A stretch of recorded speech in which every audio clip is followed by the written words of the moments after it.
Come with me and the old world of pure imagination. Take Naglabas ng episode ang ABS-CBN ng update sa nangyari sa mga karakter nina Elijah Canlas at Cyril Manabat sa senior high na may titulo na ngayong High Street. Halo-halo nga ang naging emosyon ng Roxy fans sa naturang episode. Narito at panoorin natin ang ilang behind the scenes ng inilabas na webisode ng ABS-CBN.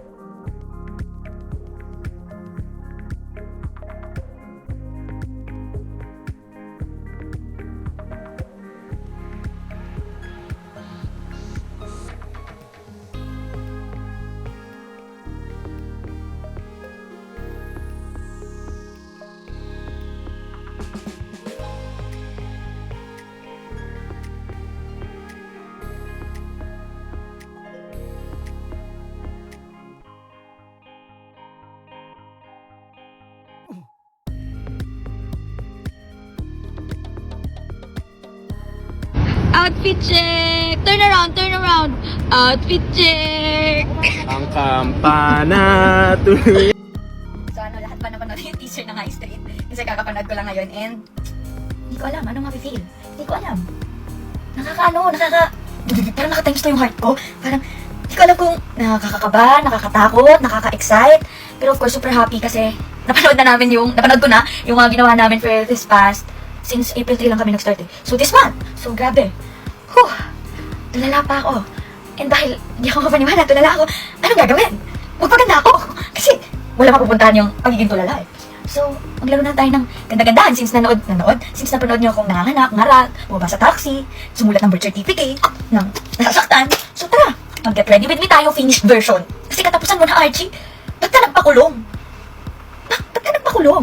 Bakit? Di ba natakasan mo yung mga pulis nung hinabol kayo ni Obet dahil sa pisting droga? Droga ba yun? Droga ba yung hinihingi nung sinihay? Basta, drugs ba? Or green things lang? Basta di ba nakulong si Obet kasi nga nakatakas ka? Ay, nakulong si Obet. Ay, hindi siya nakulong kasi may backer nga pala siya. O nga pala. Bet? Kailan lang yun? Ba't di ko maalala? Basta ayun. So, bakit ganon? Bakit sa US ba? Bakit sa US nakulong ka, Archie? Ba't hindi mo sila tinakasan? Kawawa naman si Roxy. Ay, dyan magaganda-gandahan ako. Itatayo ko ang bandera ni Roxy. Finish version to, okay, mag-alala, may blender na ako. I-blend ko yung mga concealer na hindi ko na-blend doon. Sorry, I failed you guys. So, yun, nakapag-skin prep na ako. Mag-primer. So, yan, kwentuhan ko kayo kung kamusta kami sa taping itong mga nakaraang araw. Nung April 3, hindi kami nagkakita-kita ng ibang mga cast kasi iba kami ng call time. Since interim lang yung kinuha na namin nung April 3. April 3 ba rin pag ko kanina? April 3. Kami ni B, hindi kami nagkaabot kasi pang umaga siya. Tapos ako medyo late call. Parang hapon ako, parang 3 p.m. ako ganun. Tapos siya, mga 2 or 1 pa lang yata or 3 din. Basta pack up na siya pagdating ko ng location. Ang nabutan ko na lang, of course, may Sanji. And late call din ng ate ko. So kami na lang ang mga nagpangabot. Tapos, ayun, ang kinuhaan ng Nor, with this si Roxy, yung mga baba ng taxi. Papakita ko sa inyo yung video. Kasi nag-mini vlog ako dun. Sobrang cute kaya. Okay, tapos na ako mag-primer. Tapos ang next kong gagawin ay foundation. Wait, times 2 ko na. Yun. Ano nga sabihin? So, ayun na. Ginawa na naman yung yung nanganganak. Grabe yung sino nanganganak. Ako kasi guys, ito, short kwento and oversharing na rin. Kasi hindi dapat sinishare mga ganitong bagay. Pero, constipated kasi ako. So, constipated ako kaya kung hindi jumebs ng, ito nakaka-proud, pero overshare ako. Hindi siya overshare ko. Yung chan ko, hindi siya function maayos kasi unhealthy ako. Aminado naman ako unhealthy ako. And hindi nakaka-proud. Binabago ko na yun ngayon. Nagiging healthy living na ako. Lahat ng magagandang habits ginagawa ko na. Pero yun na, sobrang unhealthy ko dati. Kaya ng chan ko or ng duet packs ko na hindi umems ng hanggang 5 or hanggang 1 week. So, ano gagawin? Eh di, naglalak sa ibang ate ko. Umiinom ako ng pangka-gerbs. Minsan yung improvise sa akin ng bakla kong ina na take pills para jumerbs. Pero mali nga pala yun, hindi dapat tayo nagiging dependent sa mga laxative. Pero yun lang kasi ang way para jumerbs ako. Na madali, kasi nga hindi ko pa kaya ng healthy living noon. Ngayon, hindi na ako gano'n nag-laxative. Healthy na yung way ko pang-gerbs. So, ayun na nga. So, bottom line, nalimutan ko ng umiri, dahil. Kasi pag nag-laxative ka, magigising na akong kulo ng tiyan mo, pag talsik-talsik pa minsan, pasensya na po, excuse me sa mga kumakain. Pero ayun nga, so nung kinuha na namin yung mga anak na si Roxy, alam ko na kung talaga direct ko na paano umiri. Direct ang tagal ko na hindi umiri, ilang taon na ako. Kasi talagang naging dependent ako sa laxative. So, direct, paano umiri? As in, hindi naman ko talaga si direct ko na direct. Hindi ko paano umiri.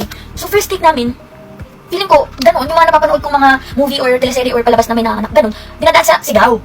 And hindi pala ganun dapat. So, kinat ni Direk, oh, ganyan. Ano, wag mong daanin sa sigaw, ganyan. Eh, totoo nga, hindi dapat pala dinaan sa sigaw. Kasi alam nyo, first take pa lang, nagduduling-duling na ako sa busa oxygen. Kasi hindi ako talaga sa, dinaan ko sa sigaw, and mali pala yun. So, buti na lang, kinorek ni Direk Onat. Kasi nalimutan ko ng meres, so tinatako na lang sa tili, sa sigaw, sa boses, mali yun, bad yun. So, yun, parang mapuputol yung litid ko. Pero, the next takes, mga iba't ibang shots na nakuha ni Direk, hiningi ni Direk, ayun, nakuha naman natin with the help of course, everyone na nag-help, and of course, Direk Onat. Ayun, nakailing naman ako, and nautot pa nga ako. Sorry po dun sa nurse na nakahawak sa video ko. Nagpasitabi naman ako, sabi ko, ate, magmask ka. Nakamask naman sila, syempre, nurse na ganun. Buti wala rin amoy hangin mo. Kasi ututin ako eh, hindi galing sa auto. So, ayun nga, so ayun, yun ang story ng panganganak Roxine ni Roxy. So, ayun. And then, after nun, sobrang putla ako. Speaking of putla, parang maputla ako dyan sa video. Gamitin ko, mag-ano ko. Before ako mag-ano ng kahit ano, tapos na ako mag-ano ng lips mag-set ng lips. Naglalagay ako ng lip cloud, crispy red, para pagdating ng end ng makeup ko, may kulay na yung lips ko, ano ko na lang, ayusin ko na lang, tapos mag-lip combo na lang ako. G21, sana nababasa niyo?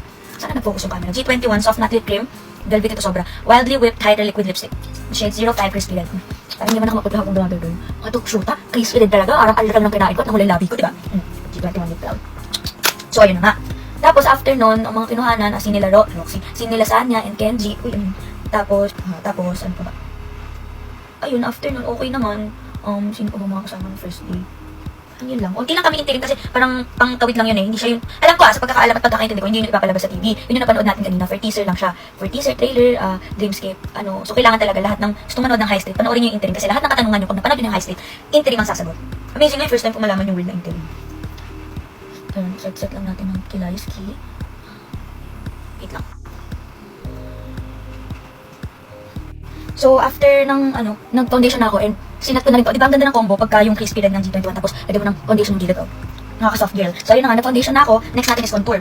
Ano pa ba? Second day namin, alam niyo, nag-video ko yun, pero napicturean ko. Andun si Baby Argus. So, ang aking alam niyo, bago pa mag-storycon, bago pa mag-teaser shoot, mag-promo and all, mag-announcement, project announcement, sinasabi ko na talaga sa kanila na, yung sabihin akong babae, cute yun kasi, pwede kipitan ni Roxy, pero sabi nila lalaki daw. Sabi ko, pag lalaki, Argus na lang. Sabi ko, bakit ito bata? Ang bibo, ang gwapo. Si Argus na lang. Sabi nila, hindi daw pwede kasi daw may showtime. Ito sa'yo ng crap, pagdating ng tape na may anak si Roxy. Ano si Argus? Tili-tili ako. Sabi ko, sinungaling kayo. Nagpag-usig-usig, nag-audition pa kayo. Si Argus din pala kukunin niya. So, yun, nagsayasay namin kasi first day pa lang, in-stock na namin si Argus, kami ni Ate Lia, and si Kenji. Talagang curious na curious kami sana nanonood kami ng mga bata na sinong pwede. Sabi namin, nakikita talaga ni Argus and super bibo, lalo yung sa TikTok video na nag-viral siya. Alam mo si, na lang talaga si Argus. Share yung High Street. Hindi daw pwede? Ang kitang-pogi ng bata, sobra. Pero, ang palaisipan ko naman ngayon, hindi ako singkit, hindi man ako chinita, bata chinito, diba? So sabi ko, kanina ba na to? Sabi ko, Jello, chinito ka ba? Sabi ko, shit, baka may nangyari kay Roxy and Kenji. Kasi kamatan Kenji. So napapaisip ako, inasal ko minsan si Kenji. Sabi ko, alam ko talaga yung tatay. Pero hindi, sabi naman ng ibang cast, tawid naman daw kasi medyo kamatan pala ni Jello. Siguro hindi ko lang napapansin, pero kamatan naman pala ni Jello. And cute na cute din si Jello. Hindi pa sila napapang-abot pero lagi ko pinapapanood kay Jello yung mga video pag nagkahag sa akin ng bata and everything, anything. Kasi sobrang cute ng bata. Promise. And first time niyang mag-teleserye, sanay siya sa studio. So, ayun, parang, basta nakaka-flashback. Feeling ko, ganito yung pakiramdam ng mga nakatrabaho ko ng bata ako. Tapos nakita nila ako na ganito na yung edad ko. Nakaka-old nga pala ng pakiramdam. Kasi parang sarili ko, or parang yung edad namin yung nakikita ko dun kay Argus. So, parang nakaka-shit. Ako na yung nagagabay dun sa bata. Is this a sign na I'm not any younger? I'm not any younger. Ayaw ko ba mag-English? Basta yun. Basta ang gibo-gibo ng bata. Isang cute-cute niya. Pero sa edad niya, nakasunod siya sa mga instructions and grabe. Super cute, pogi, magalang. And yung mommy, super bait din, super hinhin. Basta all in all, sobrang nakakatuwa yung bata. Si Riley. Ang cute nga eh. Riley yung name. So, ayun ngayon, nagko-contour lang. Actually, hindi ko na alam ito kung nag-makeup kung ano yung ina-achieve ko. Basta kung ano yung magugot kong makeup, yun na yung gagamitin ko. Saan makapal yata yung nagawa ko saan? Black yata yung nakuha ko sa kilid ko. Sige, yung gagawin parang, wait lang kayo. So, brown tool ko na rin ito. Wala naman tayo. Huwag mag-alala, i-blend ko na tong concealer na to. Pasensya na kayo dun sa nakakong get ready kung napunta sa kung saang Heidi, and super ganda kasi nito, Diyos ko. Highlight lang ako. Minsan pala ginagawa ko rin to. Minimix ko rin to sa, tawag dito. Yan, ganyan to. Mix ko siya dyan. Tapos, ang vanilla na concealer ni B. Tapos, crispy red pa rin to. Crispy red ng G21. Di ganyan yung color niya. Minsan nilalagay ko siya dito. Para lang may touch of color. Minsan pwede rin siyang since hinalo ko naman siya sa concealer. Minsan ginagawa ko rin siyang blush on. Pakita ko sa inyo. Sila na ilalim din. Para may pop of color. Be proud of me to. I-blend ko na yan.